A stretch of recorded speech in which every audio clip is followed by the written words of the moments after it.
water, we introduce the crews to you. So we have Croatia in the race, Rowing Club Val, with Igor Boraska and Nikol Udovicic. And from Spain, Spain number 2, the Mediterráneo de Málaga with Miguel Garcia and Javier Balebona. Another Spanish boat, a Spain 5, Demarc Lot de Lilo Campello with Sergi Planeles Galvan and Andres Avella. With Spain number 8, Real Club Náutico de Terrovieja with Miguel Moreno and Miguel Ontienete. Then we have Finland from Nesten Rowing Club in Finland. And France number 4, Cassis with Lionel Vergier et Jean-Simon Pic. Then we have France 5 from Chambéry, Vincent Cavard and Ivan Beauvais. They have raced this morning already, qualified for this heat 1 in the round 2.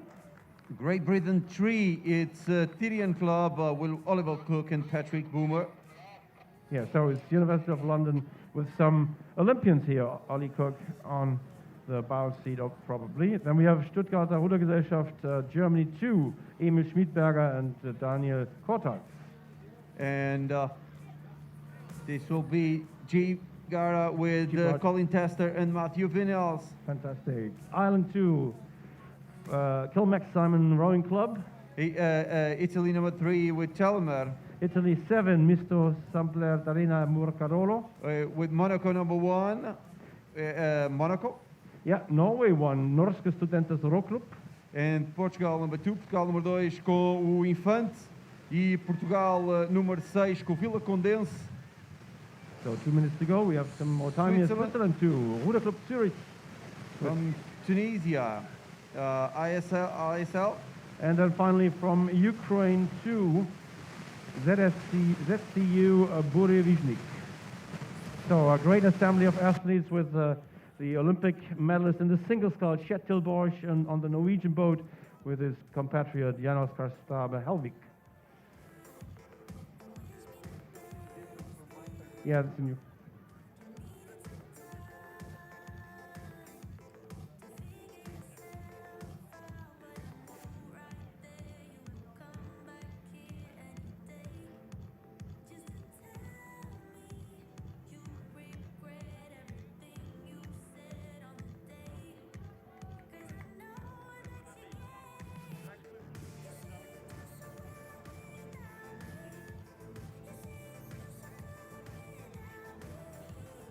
So just 1 minute or just under 1 minute until we have the start. You have the start list again on the screen here. There we have the Norwegians with, I think it's Kjetil Borch on the stroke seat, I'm not sure, with the cap, because of the cap. But so flat water rowers, Olympic rowers changing to a possible new Olympic boat class. Still under discussions, but we have seen such fantastic racing last weekend for the World Rowing Beachfront Finals. This is really a format that will or could bring our sport forward. Building on the tradition built in Coastal Rowing Championships, actually, the 13th edition, and it's just a few seconds to the start.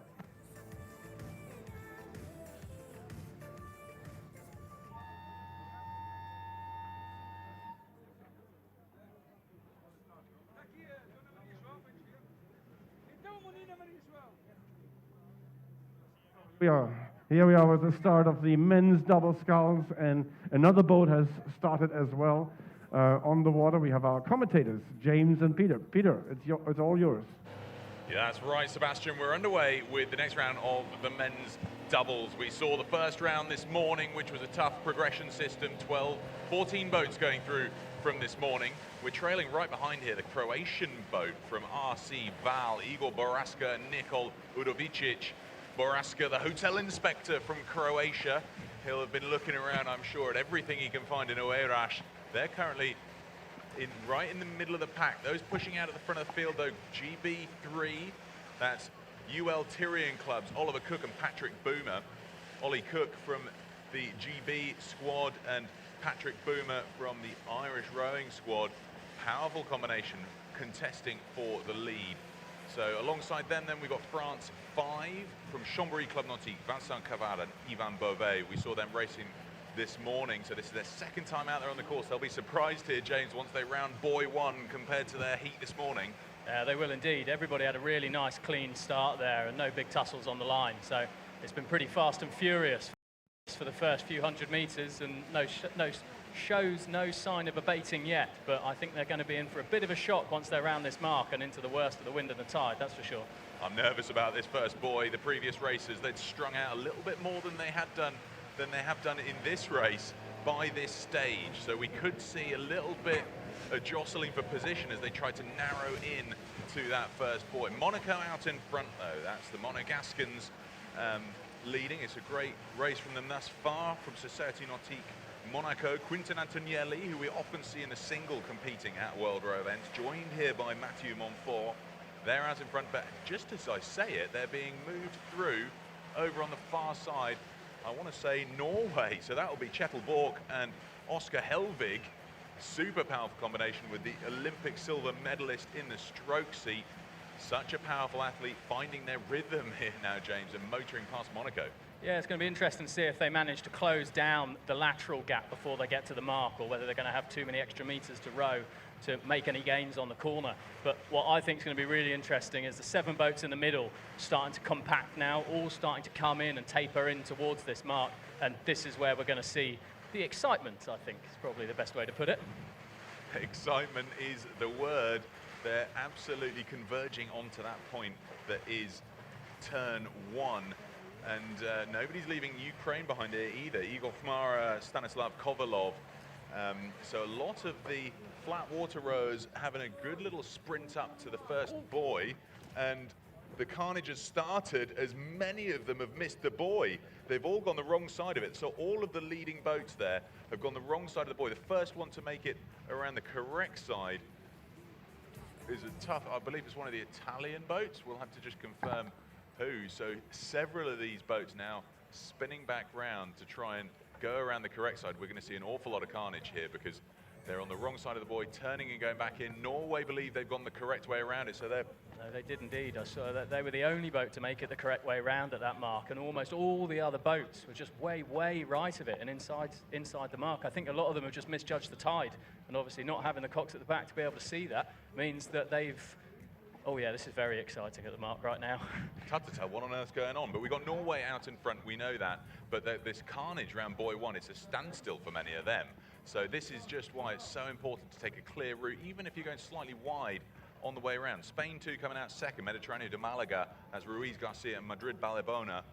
Finland, they were the ones who made a clean route round. That's Juha-Pekka Pataniemi and Jolnau Karanen. Again, converting from the flat water, they're leading ahead of Germany 02. Germany 02 from the Stuttgarter Rudergesellschaft, Emil Schmidberger and Moritz Korthals.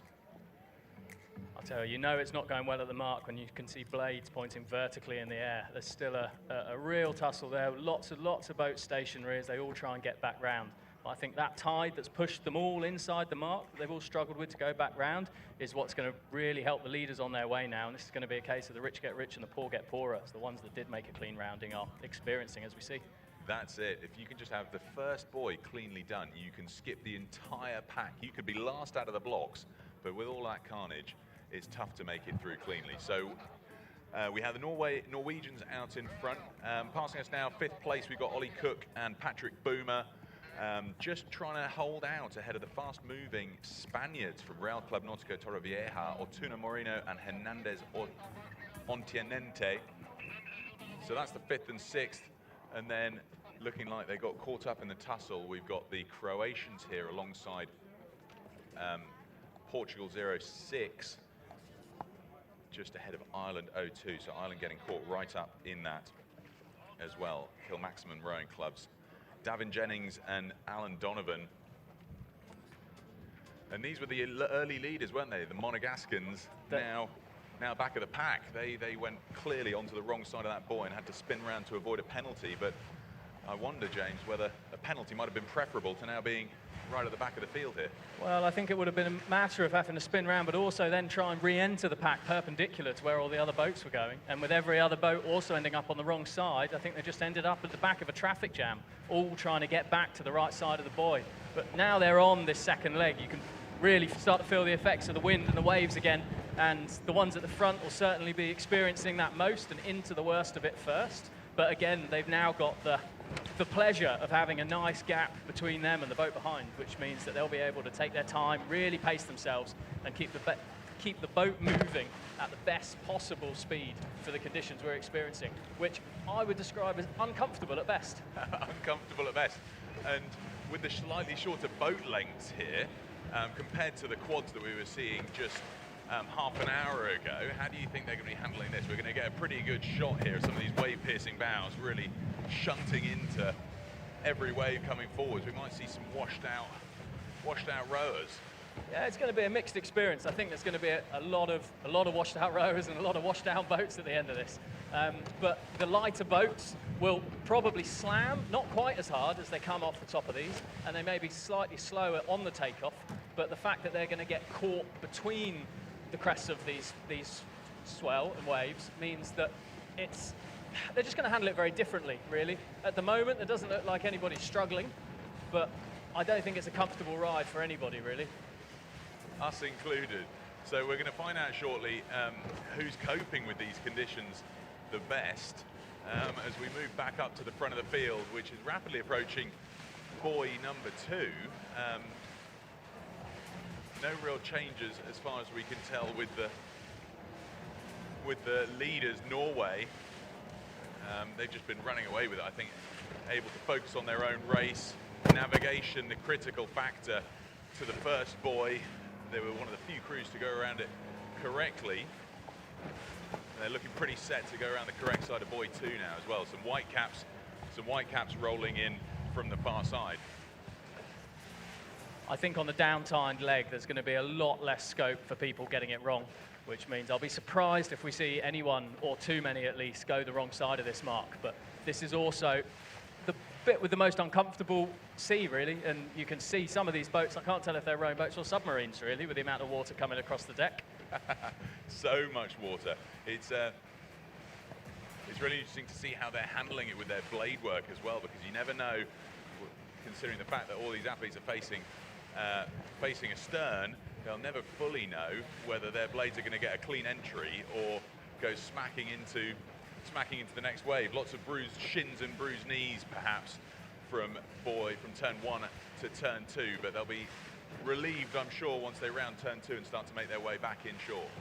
Yeah, and you can see now the Norwegians are around this second mark. They've been able to really kind of take some of the gas off and just got a really nice, smooth pace and continuing to pull out a lead, but just the pressure's off and trying to punch through the wind and the waves is no longer much of a concern for them. And again, as soon as they're into those better conditions, they'll keep eking out that lead that little bit more, just as they did on the last leg. So Finland currently holding second place, just a little bit ahead of Spain's Mediterráneo de Málaga, currently in third. Fourth place, then, tough to tell with the rolling waves, is Germany in fourth, Great Britain 3 from Tyrian Club in fifth, and then getting washed out.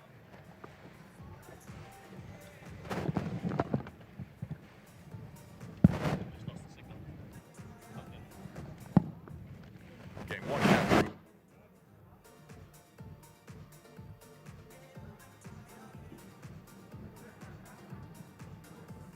Yeah, challenging conditions also for our commentators and for our TV colleagues here with this swell out there. So great to hear that indeed France 5, Vincent Cavard and Ivan Beauvais from Chambéry are back in the boat. As you might have seen, they capsized at the first turning marker, but they have some time ago taken up the race again, and so that is indeed good news. So on the far side of the fortress, from our vantage point here, is now are now all boats moving towards the last 3 turning points here. Finland, Spain 2, Germany and Great Britain. Tyrian Boat Club were in the leading pack here again. We look for the qualifiers here.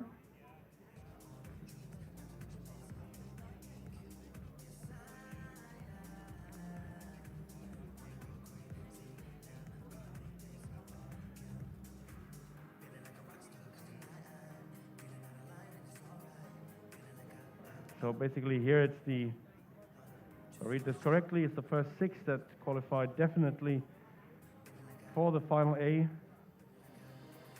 whereas ranks 7th to 13th, most of them will go to the B final. Only the 2 fastest 7th place crews will also be joining the other crews in the A final. So we are here with the heat number 2. Actually, it should be, so heat 1, of course, of round 2. So that's the correct description of the Coastal men's double sculls, and we have a great assembly of athletes here on the water. 20 boats all together, trying to earn their spot in the medal final, which will take place on Saturday. As embarcações estão já lá na outra ponta para dar a volta de regresso. Depois temos tido um início bastante complexo. A maré está a dar aqui a sua presença. Temos, em termos de embarcações, a Finlândia a tomar a liderança, e depois vem a Espanha número 2 do Mediterrâneo de Málaga para a segunda posição. Na terceira será o barco da Alemanha, do Stuttgarter, a fazer para a terceira posição. Lá na curva, na primeira boia, foi a França número 5, ou seja, Chambéry, que não conseguiu gerir muito bem aquela curva e acabou por embater na nossa boia.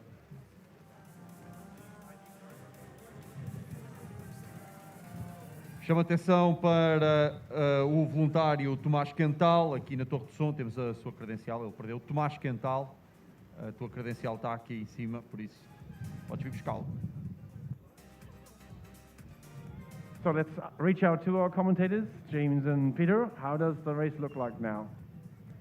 It's looking good. I think as these boats all come inshore a little bit, they're just able to handle the ever so slightly smaller waves, and the directions obviously being different. They're no longer heading into the waves, they're heading alongside them.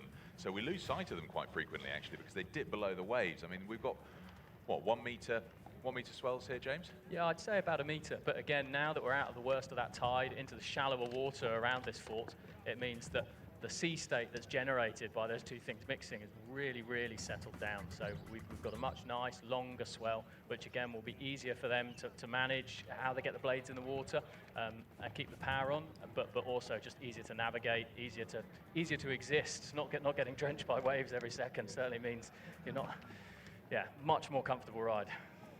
Looks like it. No change at the front of the field, though. Norway still leading, coming around buoy 5 ahead of the Finns. Now Kaarinen and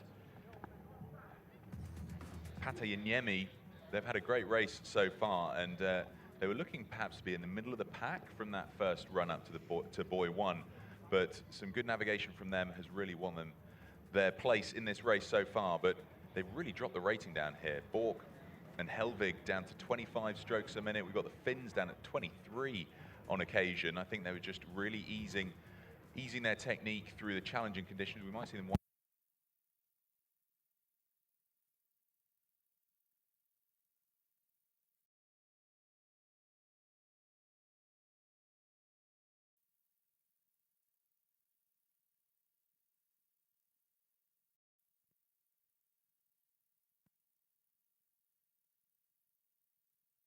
and Morthals, who have perhaps 3 lengths up on the Tyrian clubs, Ollie Cook and Patrick Boomer. So no real position changes for the leading 5 boats. Still holding on to 6th as well, of course. We've got the Spanish combination from Real Club Nautico Torrevieja, Ortuna Moreno and Hernandez on Teniente. I think unlikely to see a real change, but they're certainly keeping each other under pressure. You know, it's hard to tell from this angle, but I don't think anybody's feeling safe in this. But as long as nothing goes wrong, I imagine the spacing is as we see now. There's a big gap between the front six and then the rest of the fleet just coming around the fifth mark now. Yeah, it is an enormous gap here. That won't be changing, certainly in this race. So positions 1 to 6 looking pretty fixed here. Nobody really putting in a concerted push. They'll be marking number 6 as the time to go if they want to try and overhaul any crews to just notch themselves up 1 or 2 positions. That's what we're needing them to do. Portugal 2 rounding boy 6 now. This is Nuno Paiva and Duarte Castro. Just ahead of the Tunisian combination here, where we've got Dia Zogla and Hassan El Hajj. Coming under a bit of pressure because we've got the Monegascans who have been trying to make their way back up the pack after that challenging first turn. Monaco's Quintin Antonielli and along with him Mathieu Monfort. They've just moved up past Gibraltar's Colin Tessa and Matthew Vinales. What we saw there with the Gibraltar team were almost alongside the Monacans, but then had to give way and almost stop rowing entirely because they were getting squeezed down onto the mark so much and lost a whole boat length there. It does go to show how much can be lost or gained at these marks, even if it's not a big turn to be made. Exciting stuff as the leaders have now passed boy 7, so the Norwegians, I'm sure, in sight of the finish now as they come up towards the beach, and Sebastian and Inacio. Yeah, thanks, Peter. What a great race we've seen, and especially so from the Norwegians with the World Rowing Beach Sprint Final silver medalist, Kjetil Borch. Also, of course, an Olympic single sculls silver medalist from Tokyo 2020 Games just a few weeks ago. Look at their relaxed style of rowing as they come towards the beach here, and it is, excuse me, it will be Janos Kastabe-Helvig who will jump out of the boat, most likely, being the bowman here. Just a few strokes remaining. They take the last wave to bring them onto the beach, and then probably taking the momentum with him. Yeah, just an easy exit here for the Norwegians. Here comes Janos Kastabe-Helvig for Norway. They take the win here in this round 2 heat number 1, safely qualifying, of course, for the A final. Para a Noruega a levar a melhor neste double scull masculino, que, com alguns campeões olímpicos, Kjetil Borch, que fez uma excelente prestação e uma recuperação perante a Finlândia, que era aqueles que lideravam no início desta regata.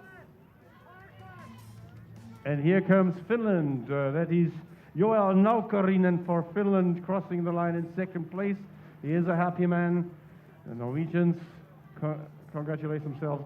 Guys, a reminder to all crews coming in, please take your boats from the waterline as soon as possible after you have hit the beach. Please help the boat handlers again.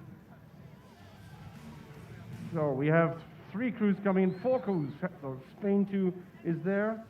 Spain 2, that's Malaga, Yep. Ruiz Spain's- Garcia, and Madrid, Balebona. Yeah, Spain too has got the 3rd place, the Mediterranean de Malaga, with Miguel Garcia and Javier Balebona. So then we have Great Britain 3. That's the University of London Tyrian Boat Club, Ollie Cook and Patrick Boomer. Qualifying also. Germany 2 is qualified. And Spain 8. Spain 8 being Real Club Náutico Torrevieja. So these are the direct qualifiers, and now we're waiting for a fast time from Monaco coming in. Now, fast sprint, and it's needed because you need a fast time to qualify here. That is Quintin Antonielli for Monaco crossing the line here, followed. Já chegou também um Papa do Infante para a sua classificação, mandou português. Yeah, coming in sprints here, thick and fast. Portugal 2 was there in 7th place. Monaco in 8th. Tunisia 9th. And then it's Gibraltar in 10th. So more crews coming in towards the shoreline. That's Cassis, Lionel Vigier crossing the finish line. Cassis was 11th placed here. Hopefully we can keep the graphic for a while to help us gauge the crews and see which crews come in which order.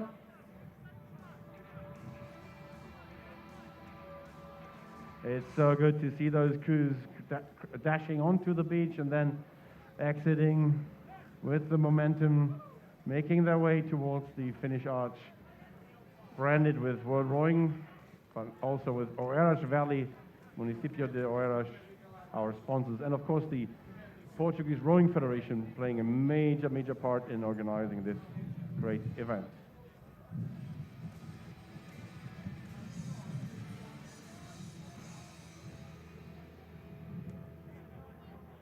So Spain is in, Spain 5. And here we are with the replay of this fantastic race in the men's double scull, the coastal men's double scull.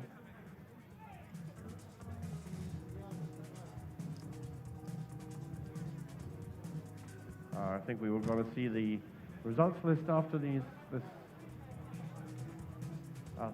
replay here.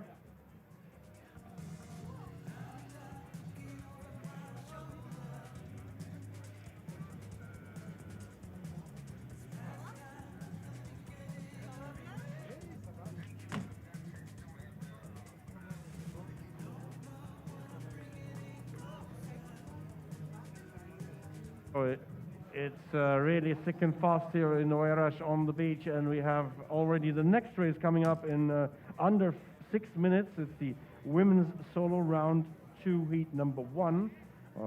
We'll be presenting the athletes very soon. E a Of course, próxima... of course we have to wait for the last crews to come in, and then we will start the start procedure. Em 5 minutos vamos dar início então ao ski feminino. As senhoras vão entrar na água.